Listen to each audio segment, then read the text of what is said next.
Chevre, how are you? I hope everyone is gesund, stark, und freilich, begashmis und beruchnis. I hope everyone is healthy, strong, and happy physically and spiritually.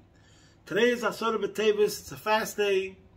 In Australia, it's the longest fast day. Today it's a Friday. We're not going to be eating today until after Ma'ariv, Friday night, which means our time around, I would say, 9:30, 9:45 p.m. The Rebbe should help. We have to say immediately the bracha Yehovchu Yom Meil L'Sosin L'Simcha L'Meidim Tevim, that the Rebbe should help that these fast days should be transformed immediately into holidays. As the Rambam writes, when Mashiach comes, the fast days will be transformed into holidays. Anyways, before we start, as usual, since the war started, we give tzedakah, g'del tzedakah shemakareves is a geula, and especially on a fast day, we have to add in tzedakah. So we're adding in tzedakah more than usual. Mashiach now. We can also say a prayer.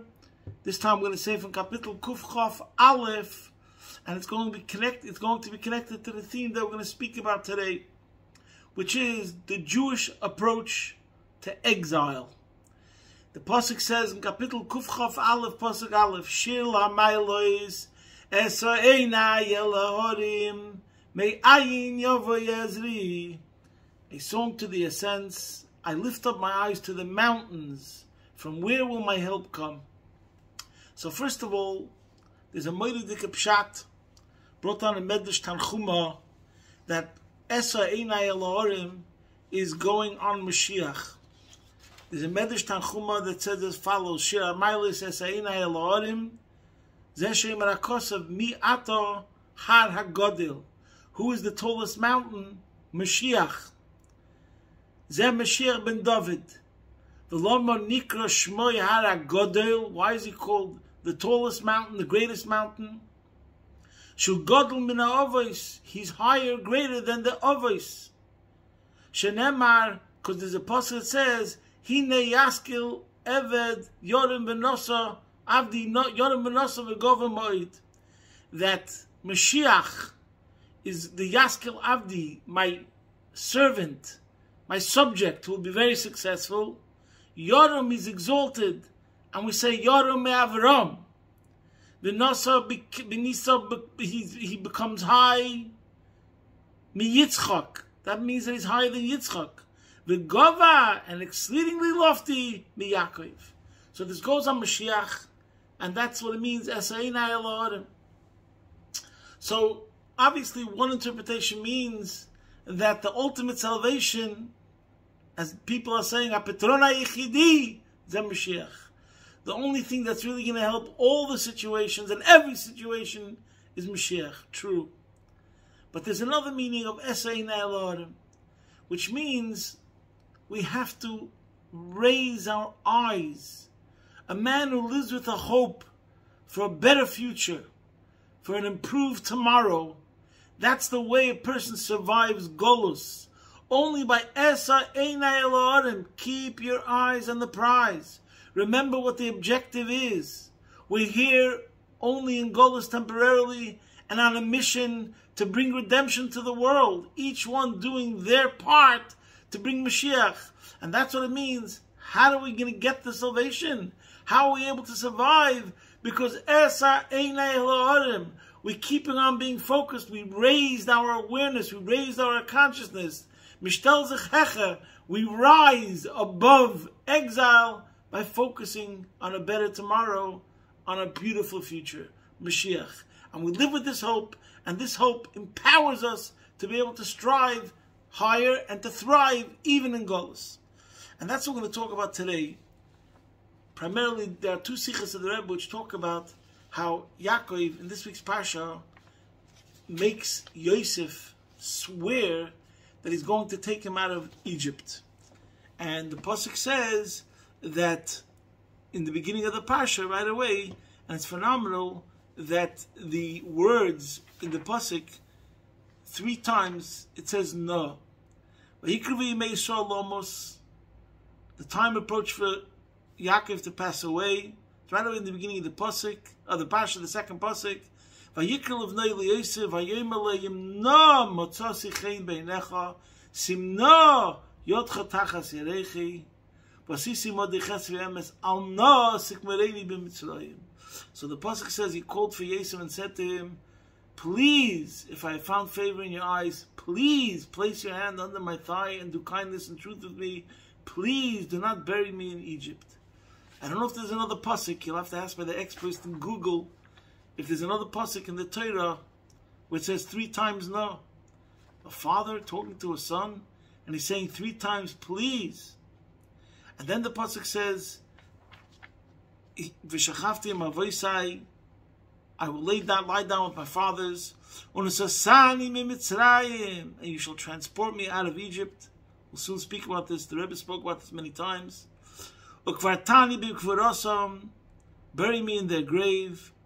And then Yosef says, "Vayemer anochi esek et v'recha," I will do in accordance with your words.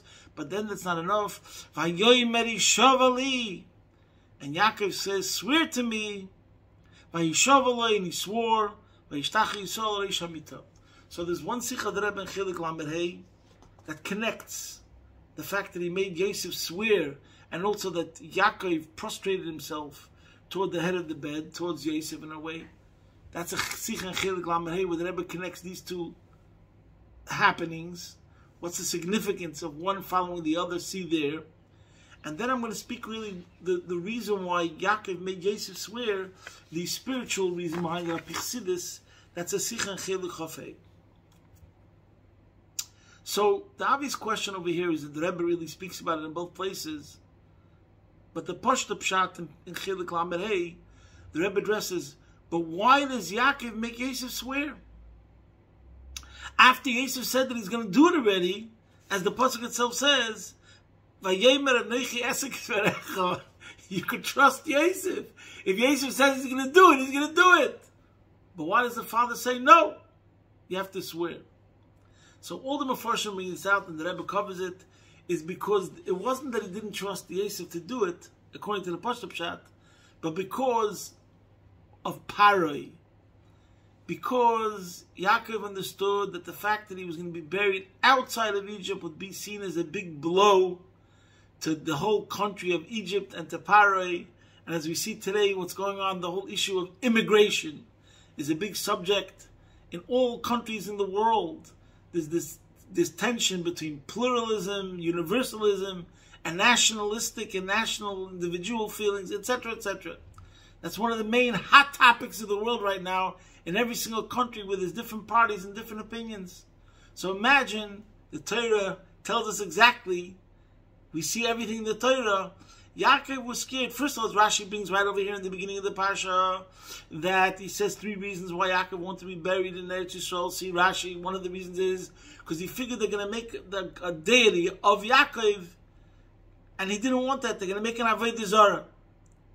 But this point that we're saying, that only by making Yaakov swear to him could Yosef then tell Paroi, I have no choice, I have to fulfill the shvur. And as the pasuk later on actually clearly says, in Kapitel Nun, pasuk Vav, Vayim Paroi alei kveina sevicha, Paroi says you could bury Yaakov, kasher his bi'echa, as you swore to Yaakov. And Rashi says an amazing thing over here, by the way, taken from a Gemara in Seita. Rashi says, "V'him loy b'shvil hashvur," if it weren't for this oath, lo yayisi manichacha, I wouldn't let you bury him outside of Egypt. Avol yori loymar aver hashvur. But Paroi was scared to tell Yosef to violate the oath. Shelo yemer, so Yosef should not say im kain ever hashvur shenizbati l'cha. Yosef made a shvur to Paroi. What was that? Shlei gala loshen kakedesh. I will not divulge the secret about Lashon Kodesh. Shani maker oidei falshivim Lashon. That Yosef is smarter than Paroi, because he knows, in addition to all the other languages, Lashon Kodesh. But va'ata eincha maker boy, but you do not know Lashon Kodesh. Kilisa Masechta Seita. So in other words, it's clear from the Masechta and Seita, from that dialogue, and actually the pasuk says it explicitly. Go fulfill the oath that you made. So that's the Pashta Pshat. Yaakov made Yosef make the oath, not because he didn't trust Yosef, but because of he wouldn't be able to get out of it. Because then you'd have Paroi saying, you see, look at these Jews, they never assimilated, they don't like Egypt, he would have caused all sorts of problems. So therefore, Yaakov made Yosef swear. But the Rebbe, look what the Siches, Chelik Chofei, says a Moiri Dikavart in Avodas Hashem, and this is the relevance to every single one of us in the connection to Asara B'Tevis, which is the day that we're fasting because of exile, Golus. And that is, there could be two approaches to Golus. There's two perspectives. On the one hand, okay, so how is a Jew going to be able to deal with exile? You're in a foreign country, there's laws, there could be oppressive governments, we're separated from Eretz Yisrael. Whatever the story is. So what gives us its strength, the inner strength of Jewish survival? So there was a different perspective between Yaakov and Yosef. And that's why the Rebbe explains Yaakov's request was in the Sasanim and Mitzrayim, I want to get out of Egypt now, immediately. And Yosef, when it came to his burial, said that when the Jews, when the Yidden go out of Egypt, that's when he is going with them out of Egypt. But as long as they're in Egypt, he wants to be buried with them. And here the Rebbe says that because Yaakov knew that Yosef's inyan was the inyan of giving the Jew strength, while he's in the middle of it, he's in it, immersed in the exile, so he saw Yosef's level, a different sort of level, and that's what Yosef represents. So therefore Yaakov had to make Yosef swear that he's not going to follow his level of what he's meant to do and how he gives the empowerment, but he'll follow Yaakov's level of empowerment. So I didn't explain. The Rebbe explains like this. So in order for a Jew to survive, there's really two power sources that he needs. There's one level where we say a klal, we have a rule, Ein chavush mater es atzmai. A prisoner cannot redeem himself. The salvation ain't going to come from the cell. The salvation ain't going to come from the dungeon. You need a higher power, a superior force, which is not affected at all and limited at all by the confinements and by the limitations. And with the power of a superior force, you could be liberated. Like we say, as verbunden oben fällt nicht herunter, that famous saying. If you connect it to something which is above, you don't fall down below. So therefore, Yaakov Avinu has to be buried outside of Egypt. He represents the level of the neshama, the level of godliness, that dimension, that aspect of the Jewish soul, which represents something which completely becomes untouched and unaffected by exile whatsoever, and remains always such. So from Yaakov Avinu we get this power to be able to redeem ourselves, because it represents the level which is completely transcendental and higher than exile. But then we also need another power source. We need the power source in the dungeon itself, from within also, that even when you're in the mud and immersed in the mud, and who knows what's going on, even in such a situation, you also are able to remain higher. And that's where Yosef comes from. Yosef is the power, represents another aspect, another angle, another dimension of the neshama, that even when it's immersed in a situation which is negative, you can still thrive and remain above it to a certain degree. But that's only because there's a Yaakov and a Yosef, both together. We have one aspect from the neshama, which is the Yaakov aspect, which has to be transcendental completely, outside completely of the realm of Egypt. And then we have another level that's in with the Jew, with the Yid, in the Golus, in it, and still gives you power not to become affected. It's interesting, there was a Moedik Sikha that I was by a Farbrengen in Vayechi, Tovshem Mem Zayin, which the Rebbe spoke about the previous Rebbe being buried in Brooklyn. And I could tell you from being by that Farbrengen, it was like, wow, the Rebbe is talking about something which I never heard the Rebbe talk about, probably throughout the 40 whatever years of the Rebbe's Nasiya's Baal Madain. I don't know how many times the Rebbe ever spoke about this subject of the Frierdiker Rebbe being buried Dafke in Brooklyn in Golos together with the Chassidim, etc., etc. See there, and that's how the Rebbe in that Sikha explained it together with Atzmais Yosef, the Yosef of Nasi Dereinu. The Rebbe, the Frierdiker Rebbe's name is in the same name as Yosef HaTzadik, and he compared it, and that's how he learned Chazak, V'nis Chazek. We get the Chazak, V'nis Chazek from what the Parsha tells us, that Yosef was buried in Mitzrayim, and that the power of Yosef being buried in Mitzrayim gives us the power to be able to thrive even in Golus of Mitzrayim. That's what the Rebbe said in Vayechi Tavshem Mem Zayin. Today, we're speaking about the Sikha and Chelu Chafei. See there, where the Rebbe speaks about two aspects. From Yaakov Avinu, we get this concept of Ein Chovish Materes Atzmai. We need a power which is outside, above, superior, and that gives us the strength. Something completely higher than exile gives us the power to thrive in exile. On the other hand, we have another aspect, a Yosef aspect, by being buried in Egypt, is two perspectives. And maybe we could say that, I'm just saying, maybe a way to understand it is based on what Chassidus explains, a very beautiful Mishnah, the famous Mishnah in Pirkei Avos, that says, Al korcha chatachai, you're born against your will, and Al korcha tames, when a person passes away, it's against his will. So, I guess the Pashto Pshat in the Mishnah in general, since it's a sefer of Pirkei Avos, and it's about morals and ethics, and about being humble, so a person has to know that he doesn't have control over his own life. You always have to remember and be aware of powers, and that the Eibishter is the only force. And therefore, for example, you didn't have a choice in being born, and you don't have a choice exactly when your mission's over. But Chassidus comes along and teaches us the relevance of this Mishnah in a much, much deeper way. Every single day, you have to live with these two perspectives, that Bal korcha chatachai, against your will you live, and bakar chatames, and against your will you have to pass on. What does that mean?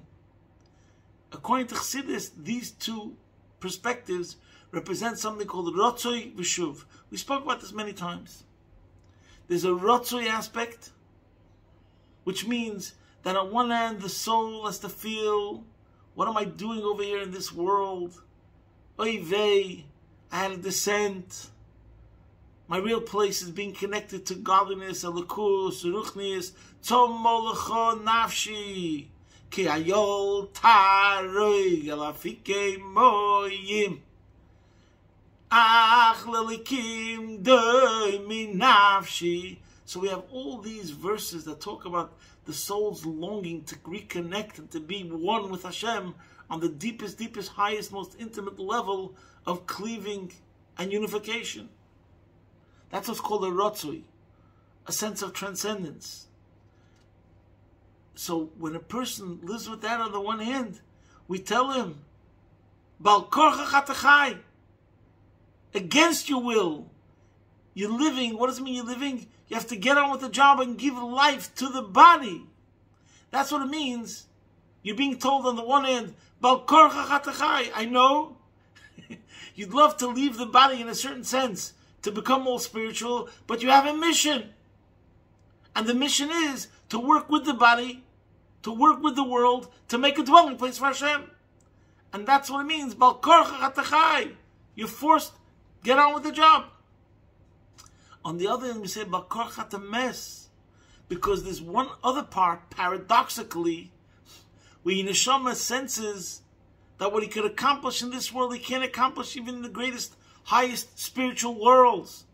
Hashemayim mishmei shemayim loich hakalucha. Where is the essence of Hashem? Kiyim habayis hazeh, in the Beis HaMikdash. V'osuli mikdash v'shachanti b'seicham. Hashem desired a dwelling place down here below. Nis'ava HaKadosh Baruch Hu liyis leis baruch dira b'tachtonim, as the Alter Rebbe explains in chapter 36. So the Neshama also knows that here he will come to the true fulfillment. And it's much more important, not for how he feels, and for him to be united with the source. But what's even more important is to carry out Hashem's will. And if Hashem tells me that I have a mission, I appreciate the fact that I'm on a mission for Hashem. And that aspect of the neshama is told, because when the day comes when you become all spiritual and the job is over of transforming the world, you're going to feel that, like it says, now we have the awesome, unbelievable idea of causing Hashem tainug by us being in this world, carrying through His mission. So this is the balance. At the same time, we have a feeling of get on with the job, because we're yearning to go all spiritual. And at the same time, there's another aspect where we know don't get too comfortable with this world. In the end of the day, it's only when you're attached to something which is spiritual, then you're able to carry out the mission in this world. So in Chassidus and in the Rebbe's Sichos, there's many places where it talks about it, and I'm sure we've spoken about it already many times before. It's this balance between the Ratzoi and the Shuv. Only the person who truly lives with the Ratzoi, the messenger, who always remembers the message and that is on a mission, then he's successful in the mission.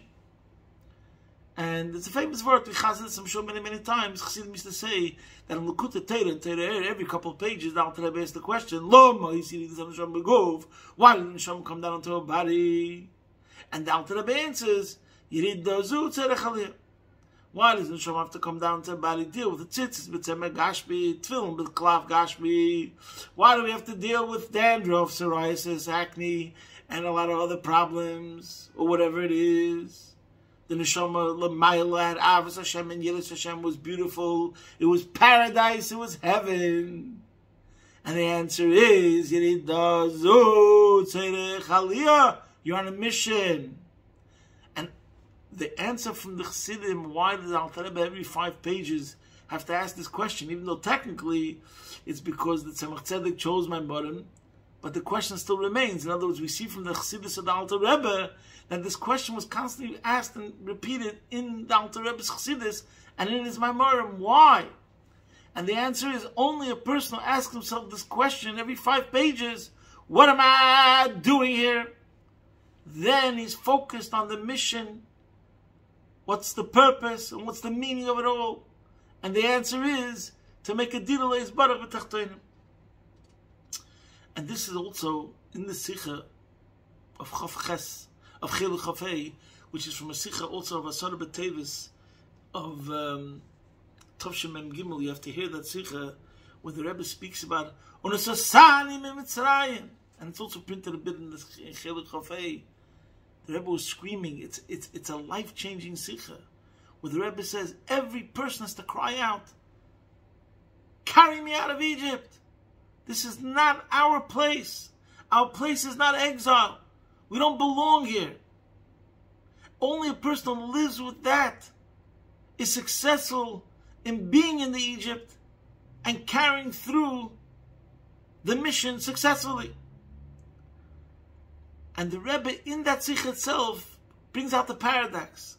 The Rebbe said, even though on the one hand he realized Unesasani mi Mitzrayim. Unesasani means also elevation. So even though on the one hand, it's beautiful how in the same words we have the paradox. Even though on the one hand, the Unesasani, when do I come to my ultimate elevation? Mi Mitzrayim. When I'm doing the Eibish's mission in this world during Golus. That's the most precious thing you can imagine. And that's the only way my neshama is going to get elevated. But nevertheless, I have to always remember that my place is not really Mitzrayim. My place is being one with the Eibishter. And this is something, it's not so popular to speak in such a language, but I think the Rebbe, that's why I'm saying that Sikha is such an educational Sikha, where the Rebbe engraves in your mind forever the proper perspective. And the truth is, there's a Gemara, famous Gemara in Brachas. This is where the source comes from, the concept that a Yid in exile has to feel like he's a ben shegola me'al shulchan oviv hamelech. We're all like princes that were banished from the father, the king's table. And I'm not going to tell you the whole Gemara over there, but there's a Gemara in Brachas where Eliyahu met Rabbi Yaakov, and they're discussing what you prayed, what you heard. Anyways, and then Eliyahu says the following. But wait, there's more. And he tells them the following. Eliyahu says, B'shah she'Yisrael nechnasim lebati knisayos lebati midrashes, when Yidden go into shul and the Besmedrish, v'oinin yehei shmei hagodol mevorach, and the answer, Amen Yeshmei Rabba, HaKadosh Baruch Hu Menanei Roshei, Hashem shakes with his head, V'oimer Ashlei HaMelech Shemekalsin Oisei Bebeisei Kach Mali Lov Shehigla Es Bonov V'oilem Lebonim Shegolem Al Shulchan Abiyim. It's a Gemara in Parshas, and it says like this: happy is the king who was thus praised in his house when you didn't say Amen Yeshmei Rabba. And the Gemara says, woe to the father who banished his children, and woe to the children who are banished from the father. So every single second that a Yid is in Golus, we have this paradox. We have the Yaakov perspective, where we have to never forget what the mission is all about, and that we're here on a mission.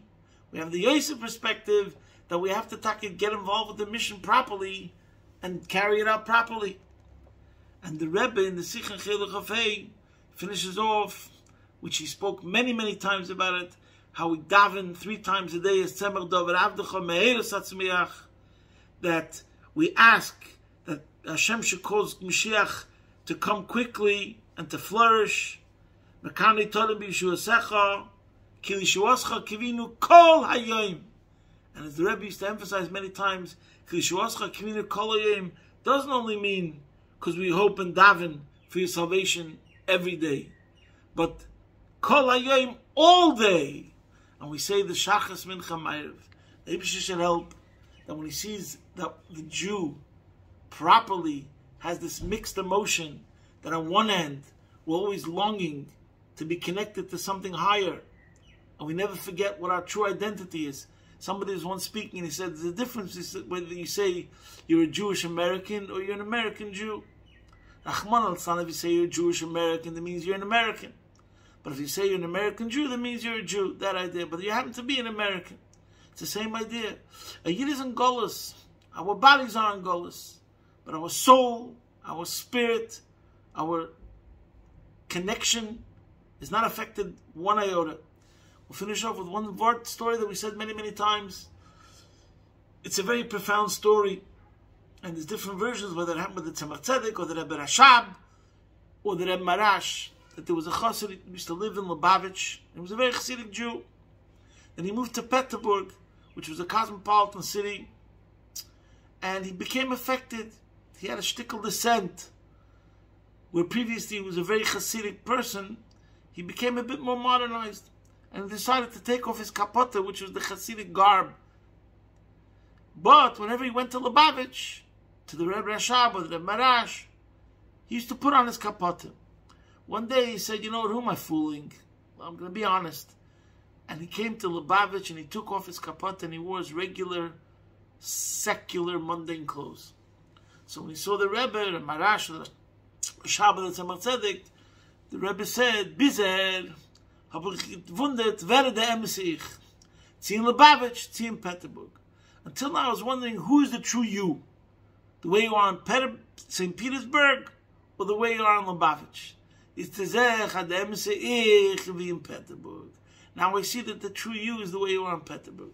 So this was a bit of a rebuke. Meaning to say, as long as he was putting on the kapota in Lubavitch, even though in a certain sense you could say he was dishonest, on the contrary. That means he still had a vision. He still had a sense of what the standard is. He still had a sense of his better self. And he still had a longing and a yearning and an aspiration for that better self, for that higher standard. But once in Lubavitch, he put on the secular clothes. That means he lost his sense of identity, period, that he doesn't even have a desire and a yearning for that better self. The Eibusher should help. We should always remember what the mission is all about, and we should do what we have to do. And we have to constantly cry out, both ideas. Remember that dafka, precisely because you're carrying through the mission and you're becoming elevated, but at the same time you cry out, we want to be liberated. We want Mashiach now. We want a better future. And we live with that. Esa Einai, Eleharim. We keep on thinking about Mashiach, and that brings about the Gula Mitzvah Shlema, take it from Yad Mamish. Posting from my home, Be'ez Hashem Yisbarach, your man in Melbourne.